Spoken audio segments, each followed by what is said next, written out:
So yun, good morning mga guys. Mga boss, Amerger Amo. Dito na si Mr. Suave. Maintenance tayo dito ng mag-change oil tayo, tsaka mag-check tayo ng coolant natin. Bali at ang gamit nating langis ay Shell. Ito yung sa gear oil, no? Gear oil. Yeah, engine oil. Yan. Shell Advance. Ito. Ito yung gamit ko sa coolant natin, no? So yan, ready na natin ang gagamitin natin. May pambomba tayo ng pang swimming pool, yung water swimming pool. Pang ano ng mga maruming langis yan. So ito at ang gamit natin ay 17. Yan, 17. Dito tayo magbubukas yan. Sa gilid, sa may filter na lang siya, para kung sakaling pumalya ay hindi tayo mahirapan doon sa ilalim. Yung low street kasi mas mahirap.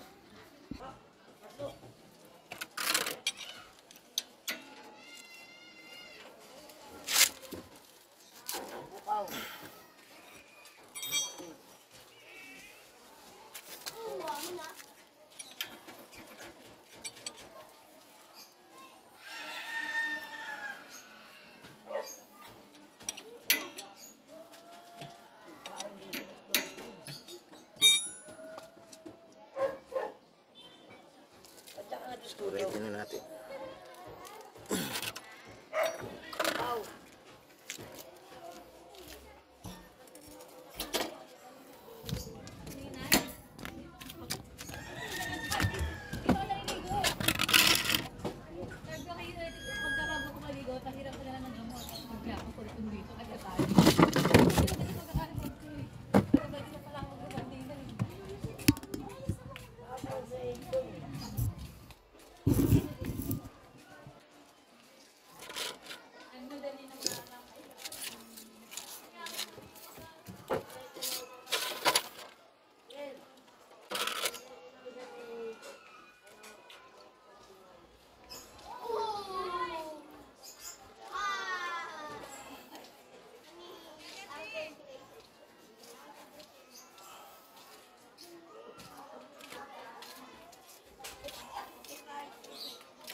So ngayon naman bubuksan natin itong ano niya.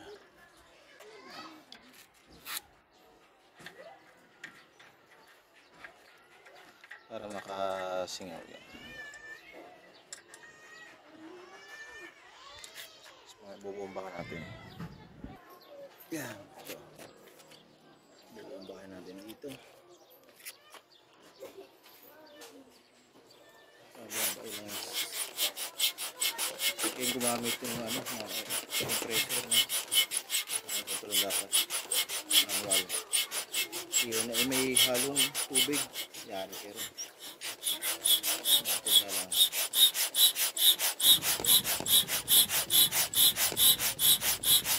Yan, sa mga followers natin, sa mga nabigyan natin ng unit.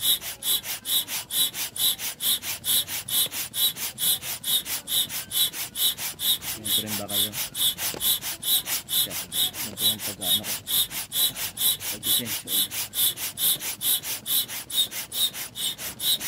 Safe. Parang tubig na papasok.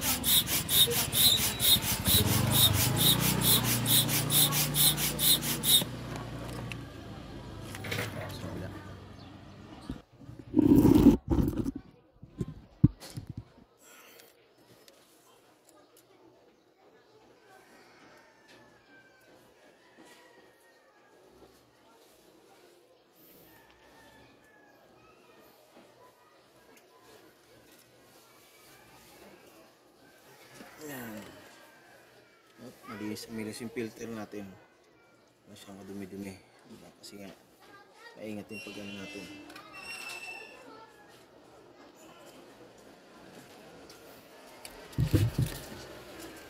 Okay.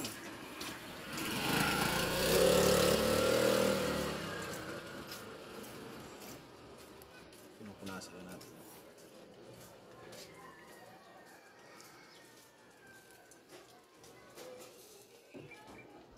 Yun. Dito naman tayo sa cover ng coolant. Yan. Check natin. Kung may ano pa. Laman. Sinasabay ko ito kada change oil. Yan, check natin.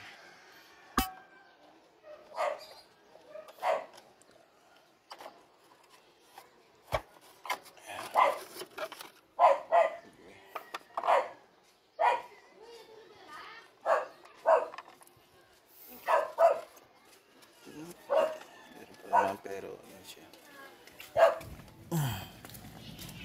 Para sure tayo may laman ng ating radiator. At ito bakas hindi natin, no? Cover ng radiator.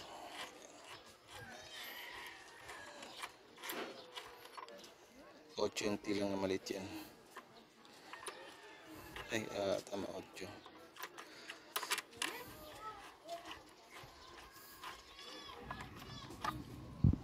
So yan, ito binuksan natin.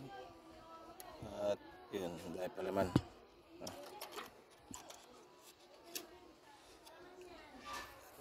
Balik na natin.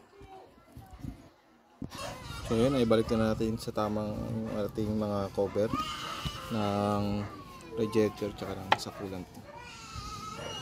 Doon na tayo sa langis.